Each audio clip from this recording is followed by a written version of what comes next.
Let's talk about storytelling.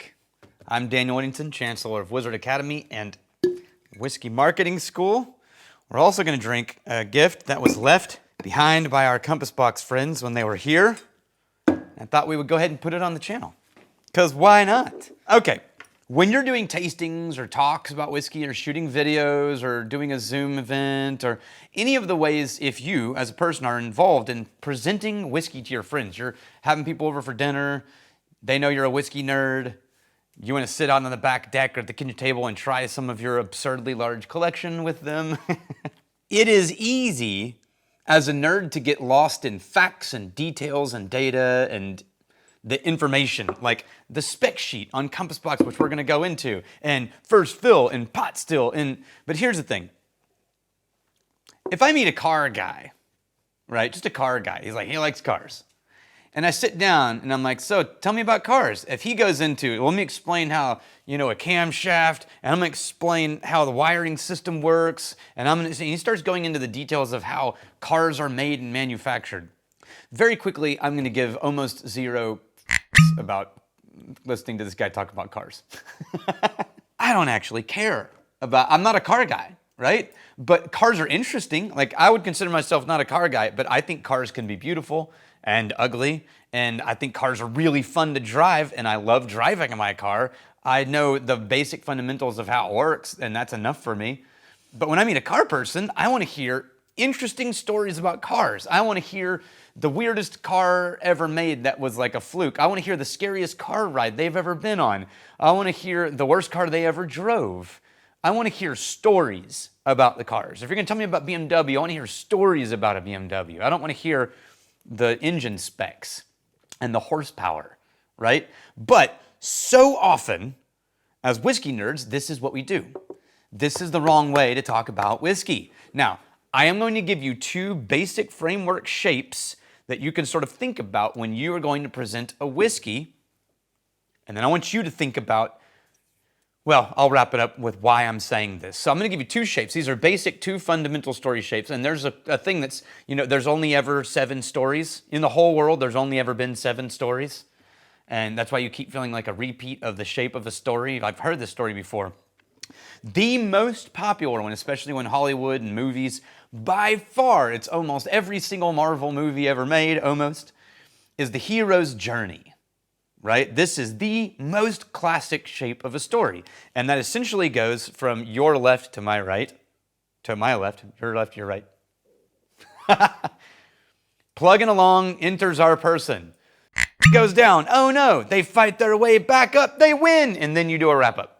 The denouement, right? There's a great video online of Kurt Vonnegut doing just these shapes, and they're really fun.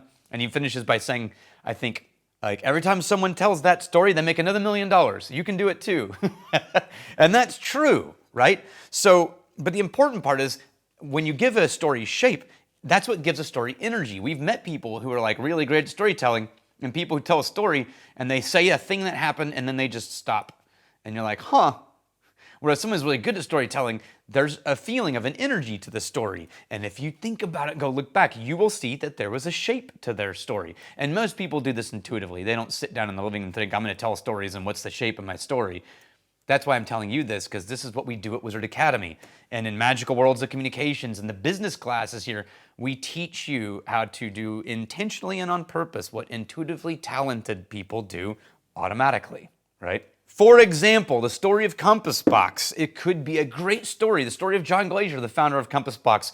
A guy working in the whiskey industry, plugging along, realizing a dissatisfaction with how blends were being portrayed, and an opportunity to tell a really brilliant story and make blends, give blends the respect that they deserve, and shine a light onto the habits of blending in the industry is not just a thing you do to get cheap whiskey, but an art form. And so he starts one in London, an American in London, blending scotch. And he works his way up, and he climbs up, and he partners with stranger and stranger and other retailers and business owners, and he builds from nothing, to this day, one of the most respected blending houses in the world. I can't count in America how many times I talk to craft guys who want to start blending, and every single one of them says, well, I kind of want to do what Compass Box is doing. All of them. All of them. So he does it. He puts it on the map, bam, and then he sort of wraps it and he hands it to the next generation. And now Compass Box is a company and a brand, and it's growing, and they've got more whiskey makers. It's not just John Glazer's pet project, and they're bringing in new people to blend and new people to create new palettes, and that's the future, right?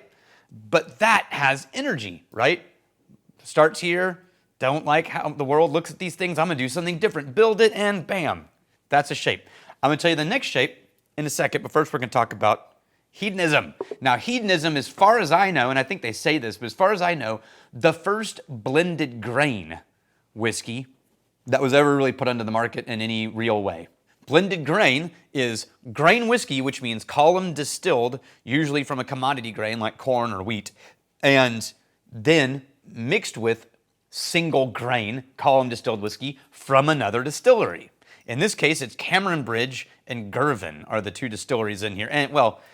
And they did use percentages of previous hedonism batches that they had left over in tanks. And so there's hedonism blended into this hedonism, but this is the 2025. And I think the youngest whiskey in this bottle is more than a decade. I think most of the whiskeys in this are 15 plus. And I've always really liked the original hedonism. I had the Quindecimus, I think it was called, and that was a really great one. We still have it in the vault. This is mostly bourbon cask, straight up bourbon cask, used bourbon barrels, grain whiskey, and it has that really sweet, oh, my nose is doing weird things. It has that really sweet kind of soft vanilla cream pastry note, but there's a tiny percentage of Marsala Barrique, like Marsala the wine.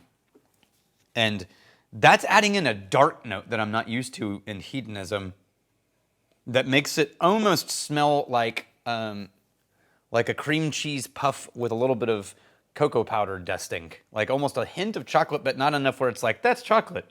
There's also, it's darker than I'm used to.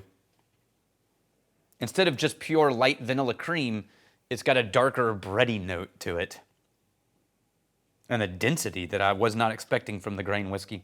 It's been a while since I've had that. I like this. There's a note in here that's almost smoky, but obviously there's no smoke in here. I think it's almost tannic, almost wooden. There's this note that's coming across as musty. But it's just so creamy. Oh, man. This tastes like custard, like cocoa powder dusted vanilla custard. Oh, and it's got a little tanginess at the end, like a bite of fruit or citrus, or that's almost tart, like pear maybe, or green apple, or no, not citrus, but there's like what's left in my mouth right now is this like slight tartness, almost like in that pastry you had some dried fruit, not dried, be denser. It'd be like fresh tart fruit slices, fresh green apple slices, fresh pear slices maybe.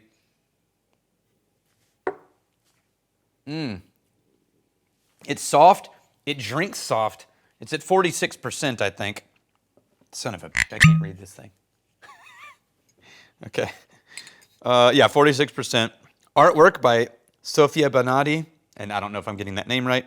And James Saxon was the blender on this one, who is a great human being. This is a limited release of 9,912 bottles, and the blend is 46.7% of a specific round of Cameron Bridge, 11.6% of a different category of Cameron Bridge, distilling Girvan at 10.1%, previous hedonisms at a combined, what is that, 28.8%, and then a little bit of a first fill Marsala Barrique finishing 2.8%. This is on their website. You can look up that infographic. It'll give you all the details.